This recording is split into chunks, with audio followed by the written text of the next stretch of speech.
cold vastness of space had never felt so suffocating, yet it now crackled with tension between two colossal warships.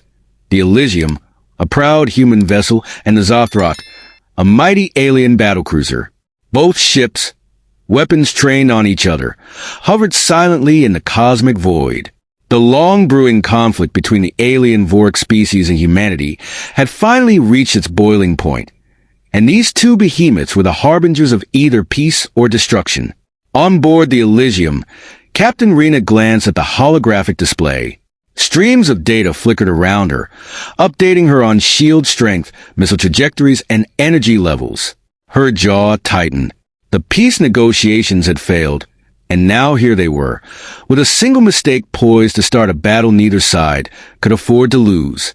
"The Vork ship has powered its ion cannons, Captain," her tactical officer warned. Rena's eyes narrowed. The Vork had always been unpredictable, but outright aggression before talks had even officially broken down. It didn't fit their usual behavior. "Hold fire," she ordered, much to the surprise of her crew. "They want us to flinch first. We won't give them the satisfaction." But there was more to Rena's decision than just military tactics. The Vork had once been humanity's allies, or at least that was how she remembered the stories. Decades ago, the Vork had saved humanity from extinction, nurturing survivors of a dying Earth. Rena herself had grown up on Vork outposts, learning their language, their ways. Now, seeing the ship before her, an embodiment of the Vork's power, stirred a mix of awe and regret deep within her. Across the abyss, on the Zothrok, Commander Varesh brooded over his console. He was one of the few Vork who had spent time on Earth, who had walked among humans. It had been a mistake, he realized. The humans were unpredictable and brash, their emotions driving them to dangerous extremes. Still, a part of him admired their tenacity, their will to survive. He stared at the image of the Elysium on his screen. It was smaller than the Zothrok, less advanced, but the humans had proven themselves capable of destruction. Varesh's orders were clear. If the humans made any threatening move, he was to destroy them without hesitation. But something gnawed at him. The last time he had seen Captain Rena, they had been children. He remembered her bright eyes as she asked endless questions about the stars, the same stars they were now about to fight under. Would she recognize him now, after all these years? "Commander, should we fire?" his weapons officer asked. Varesh hesitated, fingers hovering over the control panel. "Hold. Let's see what they do." The standoff stretched for what felt like an eternity. The two ships, laden with missiles and energy weapons capable of obliterating entire worlds, floated in silence. The tension was thick, palpable. Captain Rena knew that if this turned into a battle, countless lives would be lost, on both sides. She also knew that she had to give her crew hope, something to believe in. "Patch me through to the Vork commander," she said. Her communications officer raised an eyebrow, but complied. Within moments, the holographic screen flickered, and Varesh's face appeared before her. His eyes were older, harder, but unmistakable. "Varesh," she said quietly. He blinked in surprise, not expecting her to know his name, let alone use it. "Rena," he responded, his voice measured, cautious. He hadn't heard that name in decades. For a moment, the weight of the war, the years of distrust, seemed to lift. They were children again, hiding in the shadows of alien ruins, dreaming of a future that was now slipping away from them. "You don't want this fight any more than I do," she said. "We both know it." Varesh's jaw clenched. "It is not about want, Rena. The Council has decreed. You humans are too dangerous." Rena stepped closer to the screen, her voice urgent. "Dangerous?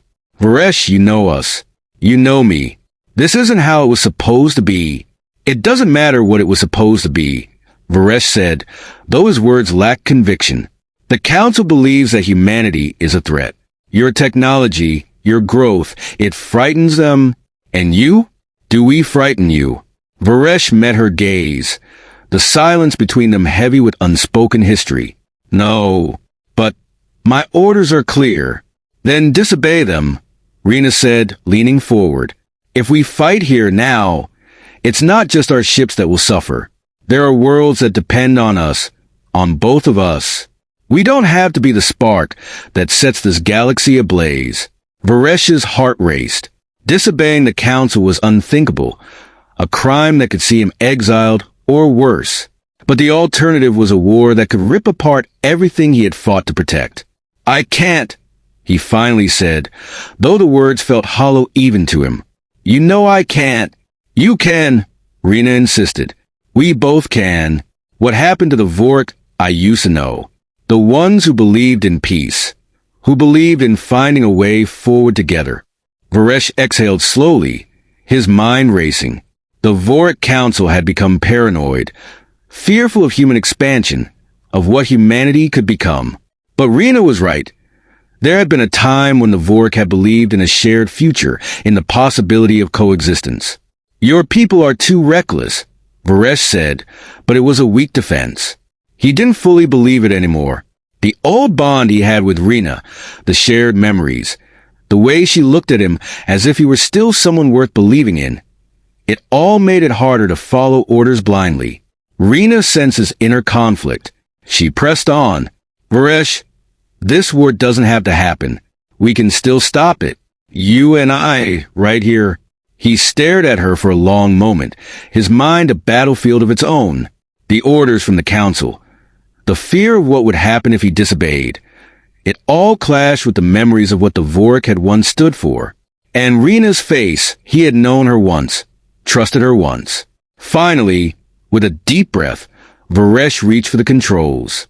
Lower the weapons, he commanded his crew. There was a murmur of surprise, but they obeyed. On board the Elysium, Rena watched as the threat indicators around the Zothrok dimmed. She let out a breath she hadn't realized she was holding. Stand down, she ordered her crew. The tension in the room began to ease, but no one relaxed completely. The war might not have been over, but for now, the battle had been averted. Varesh's image flickered again on the screen. You may have bought us some time, Rena, but the council won't see this as anything but betrayal. They'll send others. Rena nodded, her eyes filled with a grim determination.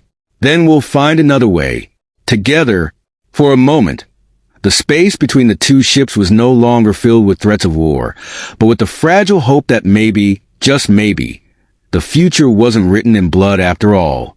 The cosmic silence returned, but it was a silence of possibility, not despair. Two warships, once enemies, now floated together, tentative allies in a galaxy teetering on the brink. Days passed, and neither the Elysium nor the Zothrok moved from their positions. Both captains had agreed to open a tenuous line of communication, but the weight of the impending war still loomed large. On both ships, tensions ran high, and the crews struggled with the new reality that peace, however temporary, was now the goal. On board the Zothrok, Commander Varesh stood on the observation deck, staring out into the stars. His decision to lower the ship's weapons had shaken his crew's confidence. There were whispers of dissent, a betrayal to the council. But Varesh had something far more complicated to deal with. Doubt. Could the Vork leadership be wrong? Had their fear of humanity clouded their judgment? Rena's words echoed in his mind. He remembered the time before everything went wrong, when the Vork had seen the humans as partners in the stars, not enemies. A door hissed open behind him, and Varesh turned to see his second-in-command, Yurik, approaching. Yurik was tall, his sharp features etched with suspicion and wariness. You should not be here, Varesh, Yurik said, his voice as cold as the void beyond the glass. You've made a dangerous choice. The council will not forgive this. I am aware of the consequences, Varesh replied, but I will not be the one who starts a war without cause. Yurik stepped closer, his eyes narrowing. Do not mistake your hesitation for nobility. The humans have always been dangerous, and they will not stop. The council is right. We must eliminate the threat before it grows beyond our control. They are not the monsters you believe them to be. Varesh shot back. I have lived among them. I have seen their strengths and their weaknesses. Yurik's face hardened. Your time among them has clouded your loyalty. Varesh knew that the seeds of mutiny were beginning to sprout. If Yurik felt emboldened enough to confront him like this, there were likely others who shared his view. He would need to tread carefully, or his own crew might turn against him before the humans did. I remain loyal to the Vorik, Varesh said, his voice steady. But loyalty does not mean blindly following orders that lead us to destruction. Yurik's jaw clenched, but he did not argue further. With a curt nod, he left the observation deck, leaving Varesh alone with his thoughts. Meanwhile, on the Elysium, Captain Rena held a private meeting with her senior officers. The atmosphere was tense as they gathered around the central table in the ship's strategy room. Commander Stavros, her second-in-command, leaned forward, his brow furrowed. "Captain, we can't keep sitting here forever.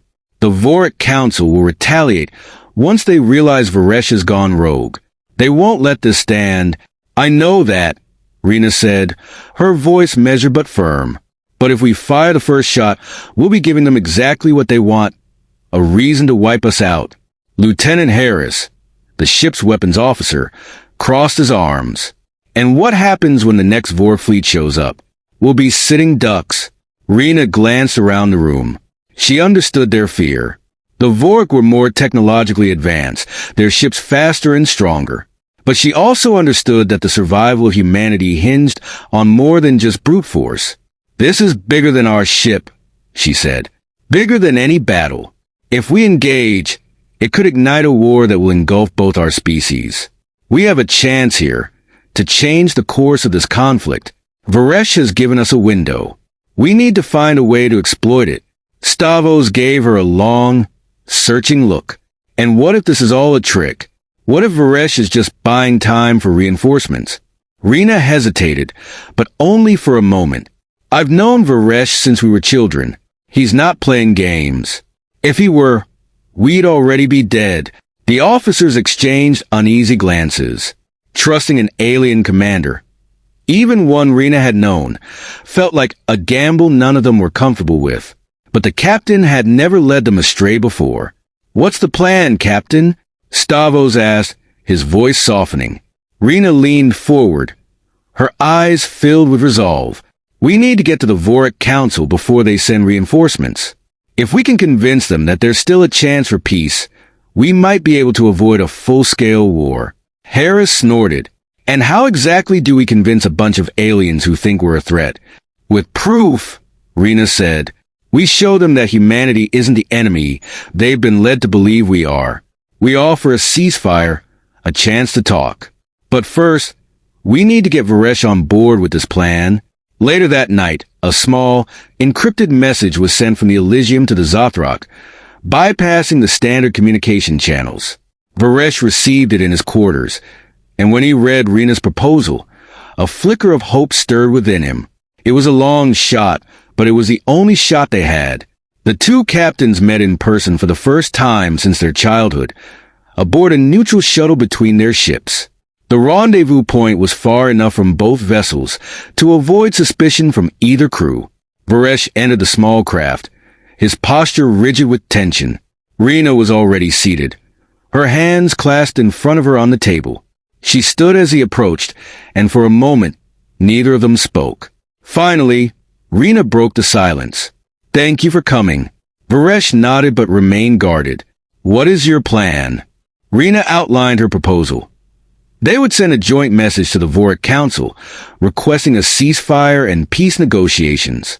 The message would be sent directly from both of them, bypassing the usual military channels, forcing the Council to respond personally. Varesh listened carefully, his expression unreadable. "You're asking me to risk everything. My crew, my command, my life. I'm risking the same," Rena said. "But if we don't try, we'll all lose everything anyway." Varesh looked out the viewport at the stars, the weight of the decision pressing down on him. He had spent his entire life serving the Vorik, believing in their mission. But the more he thought about it, the more he realized that their fear of humanity had turned them into something he no longer recognized. "I will send a message with you," he said at last. "But know this, Rena. If the Council refuses, there will be no turning back. The war will come. Rena nodded, understanding the gravity of the situation. Then we better make sure they don't refuse. The message was sent, and for days, there was no response. Both the Elysium and the Zothrok waited in silence, the crews growing more anxious by the hour. Mutiny was brewing on both ships, as uncertainty gnawed at the minds of the officers and soldiers alike. Then, without warning, a Vork fleet appeared on the edge of the system. Varesh and Rena knew this was it, the moment that would decide the fate of two civilizations. As the Vork fleet appeared at the edge of the system, both the Elysium and Zothrok braced for what felt like the inevitable conclusion. The silence in space, which had hung heavy with anticipation, now seemed to quiver with the arrival of the sleek, dark ships. There was no mistaking their purpose. Reinforcements had come, and they were prepared for war.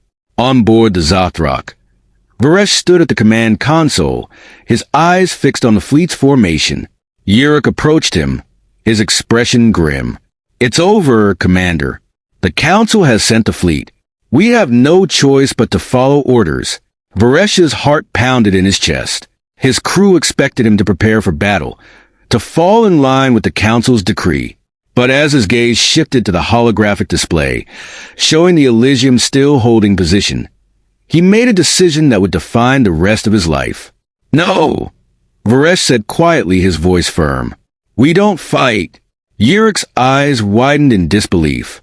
"What are you saying?" Varesh stepped forward, addressing his crew.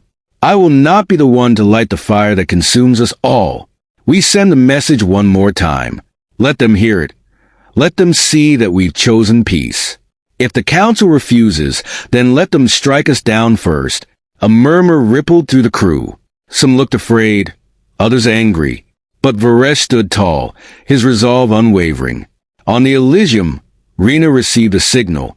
Varesh was making one final attempt to reach the Council. She closed her eyes for a moment, taking a deep breath. This was a gamble. This was a moment where hope either died or sparked into something greater. "Open the channel," she ordered. The message was sent, again, a joint transmission from both captains, pleading for reason, for the chance to meet face-to-face with the Council before weapons were fired. Seconds passed, then minutes. The silence felt unbearable. Then, to their shock, a response came. On both ships, the crews watched as a holographic figure appeared, a high-ranking member of the Vork Council. His voice echoed through the chambers, cold and calculated. "You are in violation of direct orders, Commander Varesh," the counselor said, his tone dripping with contempt. "You have chosen treason over loyalty. You and the humans will pay the price." Varesh didn't flinch. "I have chosen to believe in something greater than fear. I have chosen to believe that our two peoples can live together, as we once did." Rena stood beside the hologram of the Vork counselor, her voice steady. "If you fire on us now, the blood of millions will be on your hands. But if you listen, just listen, you can still change the future."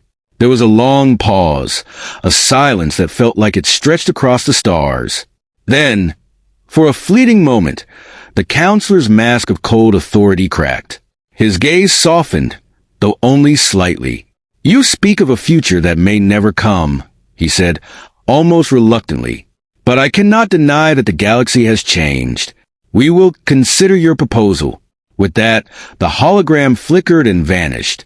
Both captains let out a breath they hadn't realized they were holding. The Vork fleet remained on the edge of the system, unmoving, but the threat of war no longer hung as close. On board the Zothrok, Varesh turned to his crew. Some still looked uncertain, others angry, but no one spoke out. Yurik, though stern-faced, gave a brief nod of respect. Varesh had made his choice, and it had not led to their immediate destruction. On the Elysium, Rena sank into her chair, the tension in her muscles slowly releasing. She knew this wasn't the end. The Council had only agreed to consider peace. But for the first time in a long while, she felt a glimmer of hope. The Elysium and Zothrok drifted in space. Two ships from opposing sides, now bound by a fragile truce. The future was uncertain, and the road ahead would be fraught with danger and diplomacy.